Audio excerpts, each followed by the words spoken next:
जय श्री गणेश भक्तों, आपका स्वागत है भागवत महापुराण के इस 10वें स्कंद में।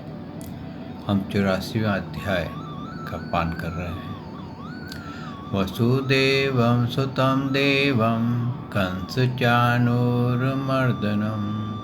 देवकी परमानंदं श्री कृष्ण वंदे जगद्गुरु। श्री कृष्ण शरणं गोपाल शरणं श्री कृष्ण शरणं गोपाल शरणं मेरे बांके बिहारी नंद लाल शरणं मेरे बांके बिहारी नंद लाल शरणं श्री कृष्ण शरणं गोपाल शरणं श्री कृष्ण शरणं गोपाल शरणं मेरे बांके बिहारी नंद लाल शरणं मेरे बांके बिहारी नंद लाल शरणं श्री कृष्ण शरणं गोपाल शरणं श्री कृष्ण शरणं गोपाल शरणं मेरे बांके बिहारी नंद लाल शरणं मेरे बांके बिहारी नंद लाल शरणं श्री कृष्ण शरणं गोपाल शरणं श्री कृष्ण शरणं गोपाल शरणं मेरे बांके बिहारी नंद लाल शरणं मेरे बांके बिहारी नंदलाल शरणं। बोल भगवान श्री कृष्ण की जय, श्री नंद के लाला की जय, श्री देवकी नंदन श्री कृष्ण की जय, श्री द्वारकाधीश भगवान श्री कृष्ण की जय। बोल देवदेव पूर्ण ब्रह्म भगवान श्री कृष्ण की सदा ही जय। जय श्री कृष्ण भक्तों, आपका स्वागत है भक्तों भागवत महापुराण की गाथा में। हमने श्रवण किया था कि भगवान श्री कृष्ण ने ऋषियों को उपदेश दिया था, ज्ञान को उपदेश दिया था, और उन ब्रह्म ऋषियों को दिया था जो कि बहुत ब्रह्म ऋषि थे, बहुत ज्ञानी थे, और जिनका ही द्वारा ये सारा धर्म का कार्य निर्धारित किया जाता है। भक्तों ये उपदेश भगवान ने इसलिए दिया ताकि ऋषियों की शिष्य मंडली जो कि इसका धर्म का प्रचार करेगी, उनको ये मालूम हो जाए कि उनको क्या प्रचार करना है, कौन सा धर्म है, किसकी पूजा करनी चाहिए, किसकी नहीं करनी चाहिए, मोक्ष पाने के लिए क्या करना चाहिए, अगर भोग चाहिए तो क्या करना चाहिए। क्यों कि हम एक ही कहते हैं ना, पतीले में कई तरह की भाजी एक साथ बनाना चाहते हैं, लेकिन एक समय पर एक ही भाजी बनती है। तो भक्तों, कहने का तात्पर्य यह है कि भगवान ने उनको यह बता दिया कि हकीकत में जो हमारे बंधन हैं, हमारी जो मिसअंडरस्टैंडिंग्स हैं कि भगवान कौन है, सबसे पहले तो इसको दूर कर लो और ये समझ लो कि भगवान कोई वस्तु नहीं है, वो परम आत्मा है। जिस आत्मा को जानने का अधिकार मानव देह को है, और वो उस परमात्मा को जान करके वो उनके यहाँ पर उनके धाम में जा सकता है। क्योंकि हम विश्व में पड़ जाते हैं और अलग अलग मठों ने, अलग अलग ऋषियों ने, गुरुओं ने अपने मन कल्पित भी धर्म चला दिए। कुछ ऐसे धर्म आ गए जिसके अंदर कि आपको आपकी इच्छाएं पूर्ण होने लग जाएं और आपको ऐसे लगे कि जैसे हम यही भगवान हैं। तो विश्वास आपको ऐसा दिला दिया गया, तो क्या हुआ कि मानव भटकने लग गया था। इसीलिए कहते हैं कि अगर कुछ किसी देश का या किसी विश्व का भला करना हो तो उसके लिए सर्वप्रथम उसकी जो शिक्षा प्रणाली है, जो उसके शिक्षक हैं, उनको सही मार्गदर्शन हो, उनके पास सही मार्गदर्शन को देना चाहिए और वो ही उसके अंदर परिवर्तन कर सकते हैं। अभी बच्चा पैदा होता है, जैसे कि मैंने कल आपको बीरबल की गाथा सुनाई, उसने गधे को गाड़ करके खुदा बना दिया। अब बच्चे को आप जब वो बड़ा हो रहा है उसको बचपन से ये बताओ कि पेन में भगवान है, ये पेन में भगवान है और तू इनसे ही मांग, तो वो क्या है, वो पेन को ही भगवान मान लेगा। और ये बात सही है कि उसके जो विचार है, उसकी जो एनर्जी है, वो उसी पेन को पॉजिटिव कर देगी, लेकिन वो पेन के थ्रू मोक्ष नहीं प्राप्त कर सकेगा हो, क्योंकि उसके प्रारब्ध के मुताबिक उसकी इच्छाएं पूर्ण होने लग जाएं और उसके मुताबिक हर कार्य हो रहा हो और उसी को ही भगवान समझ बैठे। तो इसलिए भक्तों, जब तक हमारे गुरु, हमारे शिक्षक हमारे को पूर्ण रूप से सत्य ज्ञान नहीं देते, शुद्ध परिशुद्ध ज्ञान जो कि भगवान के मुख से निकला है, वेदों के अंदर, भागवत में, गीता में, तब तक मानव भटकता है। इसीलिए उन्होंने ऋषियों को ज्ञान दिया था और उन ब्रह्म ऋषियों को ज्ञान दिया था जो ऑलरेडी बहुत बड़े ज्ञान के भंडार थे, ताकि उन ऋषियों में अगर कोई कमी हो तो वो अपनी कमी को दूर कर ले। इसी के ऊपर ऋषियों ने भी उनको संबोधित करके ये कहा था, आपने प्रभु, आपका ज्ञान अनंत है, आपके ज्ञान की सीमा नहीं, आपकी शिक्षा की सीमा नहीं, हम तो एक कहते हैं ना परसेंटेज जानते हैं, कुछ परसेंट ही हमारे पास है, आपका जो ज्ञान है उसकी कुछ परसेंटेज ही हमारे पास है, लेकिन आप स्वयं पर ब्रह्म हो, परमात्मा हैं, भगवान हैं, आप देवों के देव हैं, आप अपने आप को अपने अचैतन्य शक्ति युग माया द्वारा अपनी महिमा छिपाए रखी है, हम आपको नमस्कार करते हैं। यहाँ तक ये सभा में बैठे हुए राजा लोग और दूसरों की तो बात ही क्या, स्वयं आपके साथ आहार विहार करने वाले यदुवंशी लोग भी आपको वास्तव में नहीं जानते। देखिए, यहाँ पर आके उन्होंने भगवान का एक बहुत बड़ा भेद खोला है। एक तो ये प्रूफ किया है कि आप पूर्ण ब्रह्म सच्चिदानंद हैं, आप देवों के देव हैं और आपका पार कोई नहीं पा सकता। लेकिन जो आपके माता पिता हैं के रूप में बैठे हैं, जो आपके और भाई संबंधी बैठे हैं, आपकी पत्नियां बैठी हैं, ये कोई भी नहीं जानता कि आप पर ब्रह्म हैं। ये सभी यही सोचते हैं आप एक श्रेष्ठ जातक हैं। और आगे उन्होंने जब कहा कि जो सबका आत्मा, जगत का आदि कारण और नियंता है, माया के पर्दे से ढक रखा है, आपने अपने आप को माया के पर्दे से ढक रखा है, इसलिए किसी को ये नहीं पता कि आपके कारण ही ये सृष्टि जागृत है।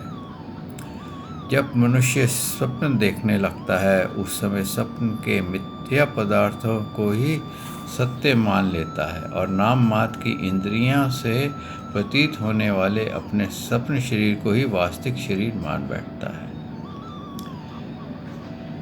भक्तों, एक सपना है जब हम सोते हैं तो वो सपन देखते हैं, दूसरा सपन ये है कि जब हम जाग रहे होते हैं तो ये जो समय बीत रहा होता है ये भी एक सपन की तरह ही होता है।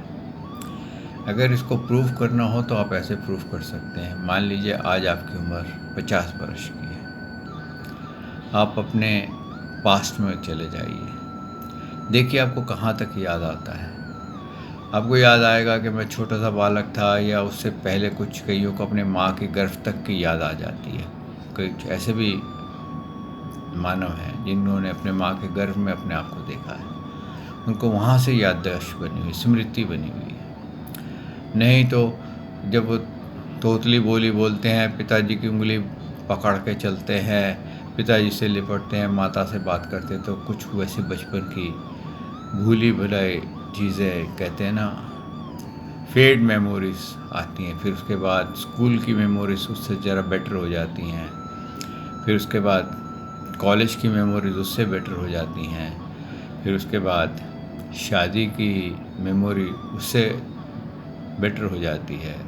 बच्चे होने की मेमोरी हो जाती है, तेज़ हो जाती है, याद ज़्यादा अच्छे से रहता है, और इस तरह से आप अपने आप को याद करते हैं। तो वक्तों, अब आप इसको सपन में आप क्या देखते हैं कि सपन स्टार्ट हुआ, आप कहीं गए हुए हैं। जब ये सपन स्टार्ट होता है तो क्या होता है, रियलिटी लग रही होती है। आपको कभी फील नहीं होगा सपन के अंदर कि आप सपन देख रहे हैं, आपको लगा रियलिटी लगी हुई है। कई बार कोई डरावना सपन देख रहे होते हैं कि कोई डाकू पीछे लगे हुए हैं, चोर पीछे लगे हुए हैं, सांप पीछे लगे हुए हैं, आग लगी हुई है, तो आप भयभीत होकर भाग रहे होते हैं, जबकि कोई वहाँ कुछ नहीं होता। अब आपने ये जो अपने आप को पास्ट में एनालाइज किया, तो वो क्या था, वो भी एक प्रकार का सपना था जो आपको याद है, और दूसरा सपना जो था वो आप भूल जाते हैं सुबह उठ करके।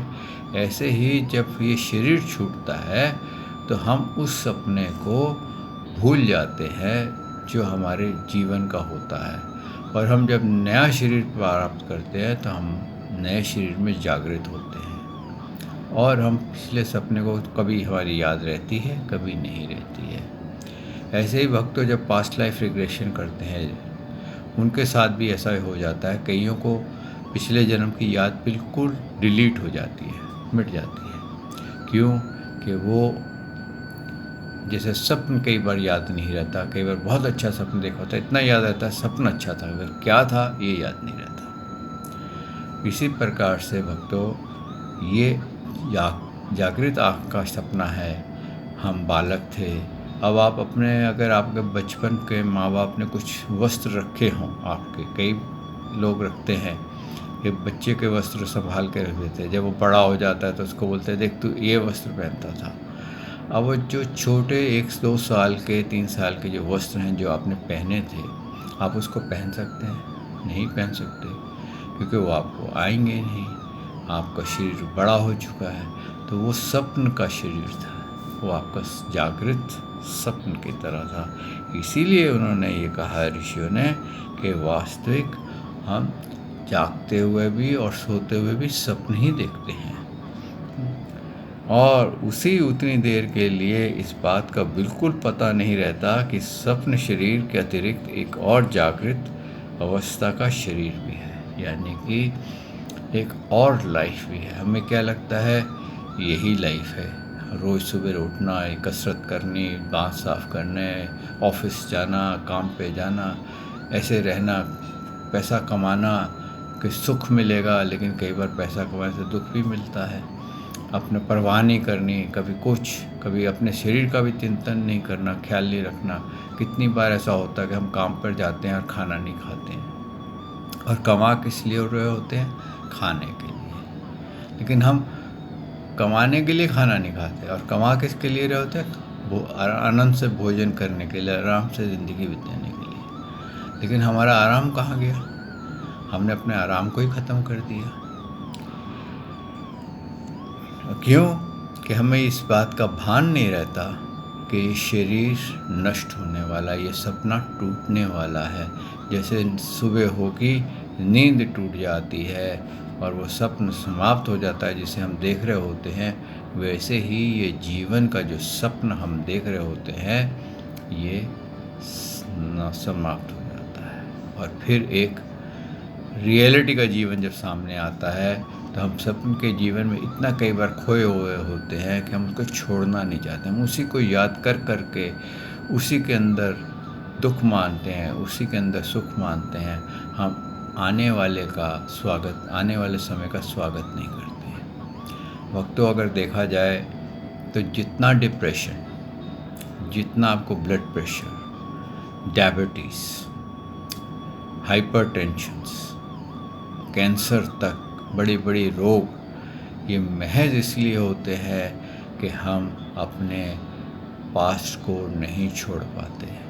हम उससे जकड़े रहते हैं और उस पर दृढ़ हो जाते हैं और उसके अंदर जो बुराई हुई होती है उसको बहुत ज़्यादा याद करते हैं। और हम जितनी बुराई को याद करेंगे उतना नेगेटिव हमारे अंदर रेडिएट करेगा और एनर्जी उसमें बढ़ेगी और हमारे अंदर जो केमिकल डिस्चार्ज होता है ब्रेन में, और वो आपके शरीर के लिए पॉइजन होता है, आपके शरीर को नष्ट कर देता है, आपकी एनर्जी को ख़त्म कर देता है।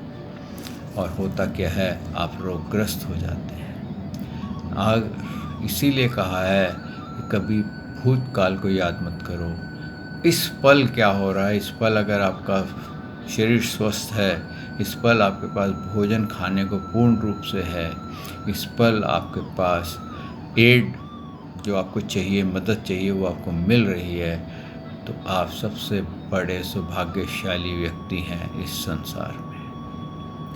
क्यों कि ये सब चीज़ें हर किसी को प्राप्त नहीं होती हैं। और भक्तों जो भूतकाल में बैठे रहते हैं उनको केवल ही दुख ही प्राप्त होता है, और जो भविष्य में रहते हैं वो सिर्फ चिंतन करते रहते हैं। चिंतन होगा तो चिता के समान। इसलिए भक्तों वो कहते हैं इस सपन को जो आप देख रहे हैं, इसका प्रेजेंट जो अब चल रहा है, उस स्थिति में आप प्रसन्न रहिए, श्री कृष्ण शरणम गोपाल शरणम गाइए। क्योंकि आप जैसे ही भगवान का नाम जाप करते हैं, आपके पूर्व संस्कार जो पाप हैं, कुछ और वस्तुएं हैं, वो जलने लग जाती हैं और आप संचित कर्मों से मुक्त होने शुरू हो जाते हैं। यही उन्होंने कहा है कि इसी प्रकार से ये इंसान जो है ये स्वप्न अवस्था में खोया रहता है, उसको समझ में नहीं आता कि भगवान मेरे सामने भी हैं, मेरे भीतर भी हैं, और उनको पहचानता नहीं है। ठीक उन्होंने आगे कहा है, ठीक इसी प्रकार जागृत अवस्था में भी इंद्रियों की प्रवृत्ति रूप माया से चित्त मोहित होकर के नाम मात्र के विषयों में भटकने लगता है। उस समय भी चित्त के चक्कर में विवेक शक्ति ढक जाती है और जीव यह नहीं जान पाता कि आप इस जागृत संसार से परे हैं। इसीलिए हम नहीं जान पाते, क्यों कि हमारे जो इंद्रियां हैं वो भोगों में, इच्छाओं में इतना हमारे को खींच लेती हैं कि हम इससे परे भी हैं। यानी कि हमें क्या लगता है, बस यही मानव देह का जीवन अमर है। कभी आपको ये नहीं लगेगा मेरी भी मृत्यु होगी, जबकि ये कहते हैं ना डेफिनेट 100% सत्य है कि हम जो भी आज मैं भी गा रहा हूँ, जो इसको श्रवण कर रहे हैं, ऐसा कोई भी नहीं होगा जो इस संसार में अमर हो सकता है। एक ना एक दिन हमें शरीर छोड़ना है, और हम अगर इंद्रियों के बस में रहेंगे तो हम उसको नहीं जान पाएंगे कि हमारा शरीर छूटने वाला है, और उसका परिणाम क्या होगा, हम आगे भटकने लग जाएंगे। जैसे किसी बच्चे को गेम्स के अंदर बहुत रुचि करा दो और उसको पढ़ने को बोलो तो वो पढ़ाई नहीं कर पाएगा।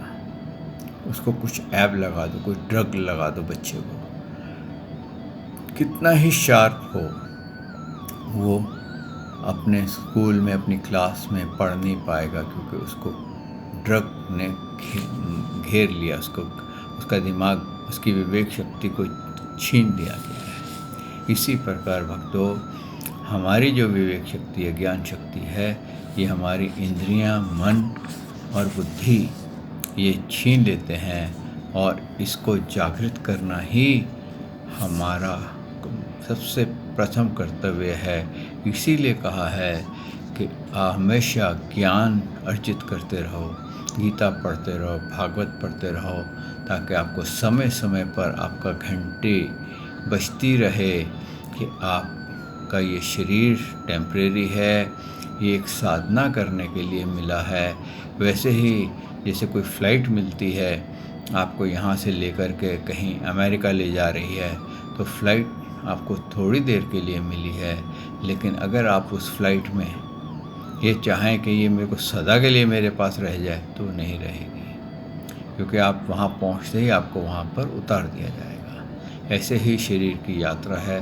आपको ये शरीर मिला है, इसी के अंदर अगर आप प्रभु का नाम लेते जाएंगे तो आपका कुछ नहीं बिगड़ेगा, और अगर आप संसार में फंसे रहेंगे तो आप दुखों से कभी बाहर नहीं आ पाएंगे। मृत्यु के समय भी आपको बहुत भयंकर पीड़ा होगी अगर आप सांसारिक वस्तु में फंसे हुए हैं, और अगर आप ईश्वर का नाम ले रहे हैं तो आपको पता भी नहीं चलेगा कि आपका शरीर कब छूट गया। आइए भक्तों, अब इस भागवत महापुराण को आरंभ करते हैं।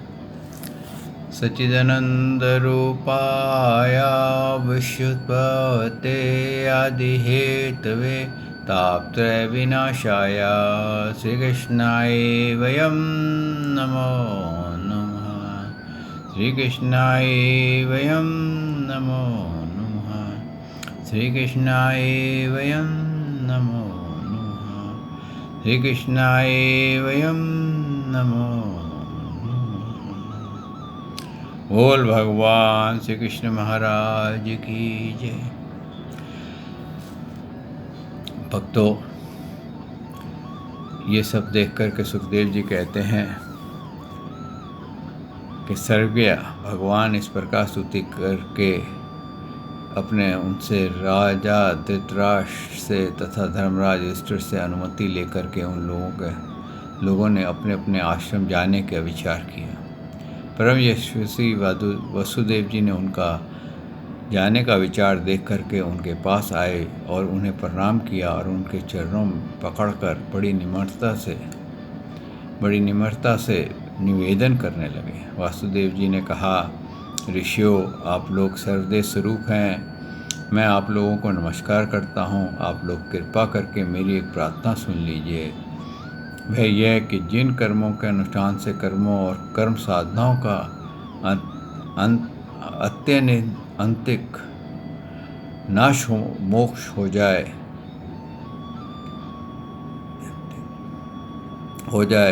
उसका आप मुझे उपदेश कीजिए। क्या कहते हैं? अत्यंतिक नाश हो जाए, यानी कि सब कर्म जो मेरे हैं वो भस्म हो जाएं, क्योंकि आप ब्रह्म ऋषि हैं, और ऐसा मेरे पे कृपा कीजिए, ऐसा यज्ञ करवाइए, ऐसे मेरे से पूजा करवाइए। और जब ये ऋषियों ने देखा तो नारद जी ने उनसे ये कहा, सबसे ऋषियों को कहा, ऋषियों, यह कोई आश्चर्य की बात नहीं है कि वासुदेव जी श्री कृष्ण को अपना बालक समझ कर के शुद्ध जिज्ञासा से भाव से अपने कल्याण का साधन हम लोगों से पूछ रहे हैं। संसार बहुत पास रहने वाले मनुष्य का अनादर का कारण हुआ करता है। देखते हैं कि गंगा तट पर रहने वाले पुरुष गंगा जल को छोड़कर अपनी शुद्धि के लिए दूसरे तीर्थ में जाते हैं।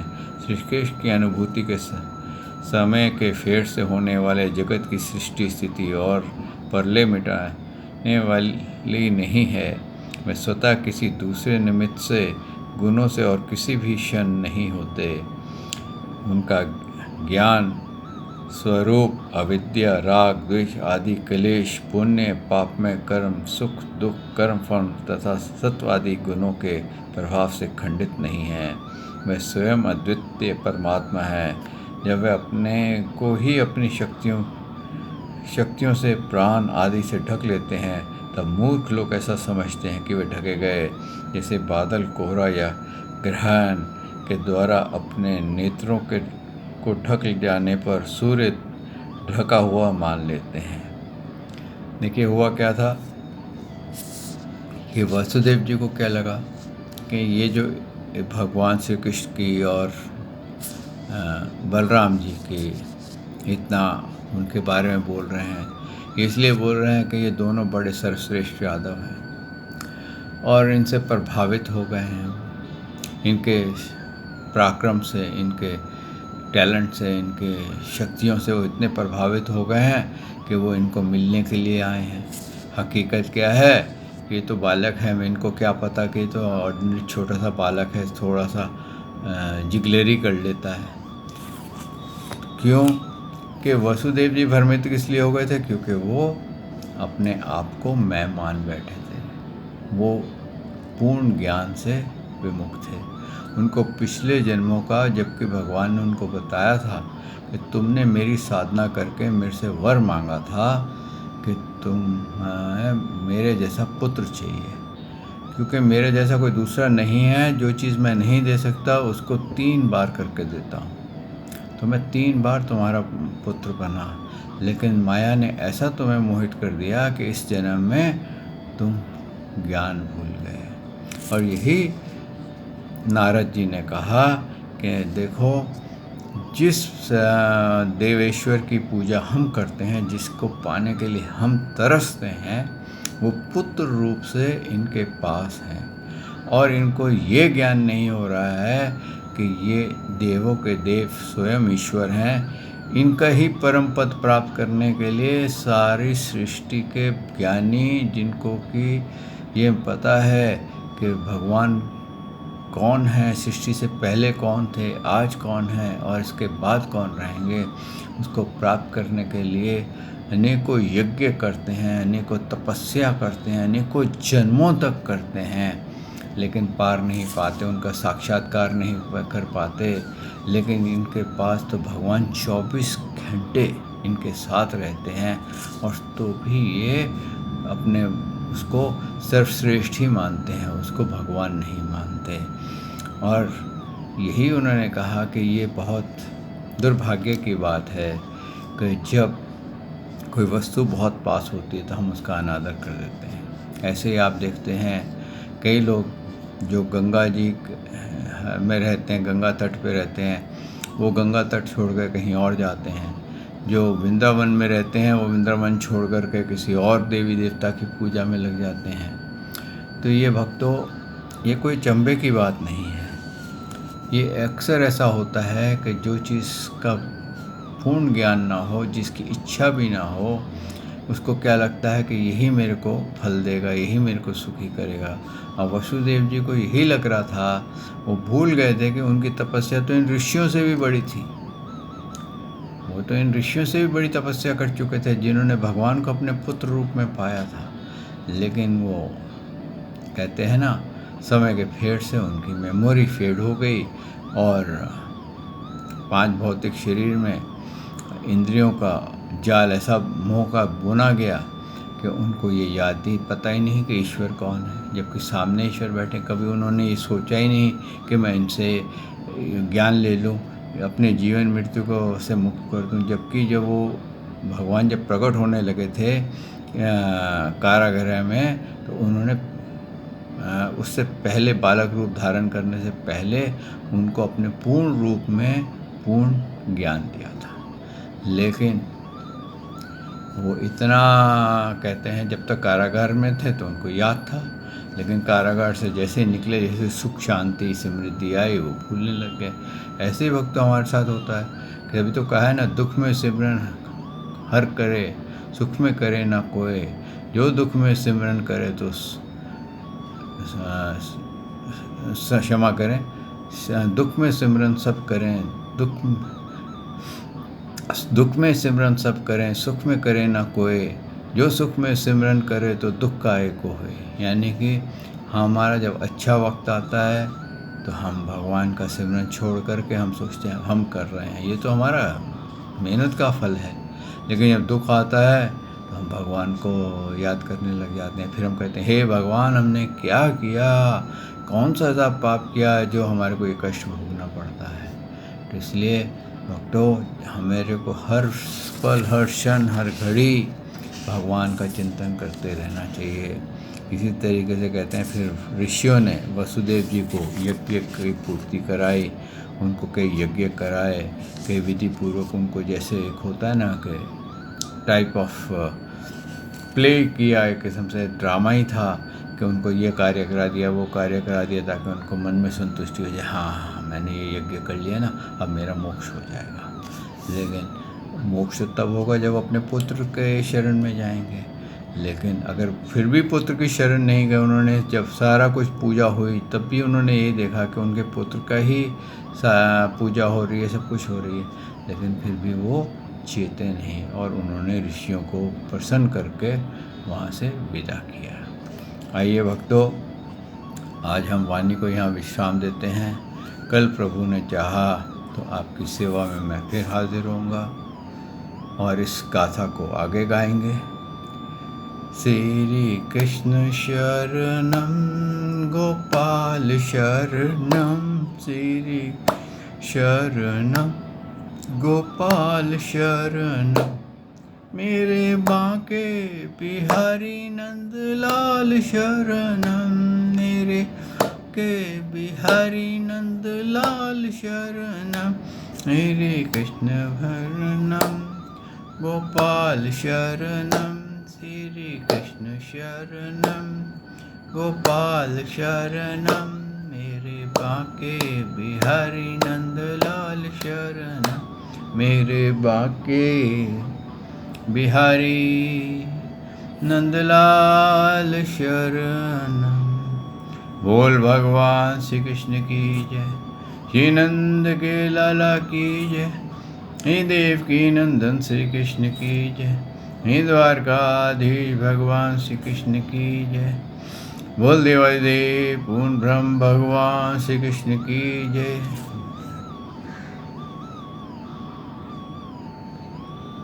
जय श्री कृष्ण भक्तों।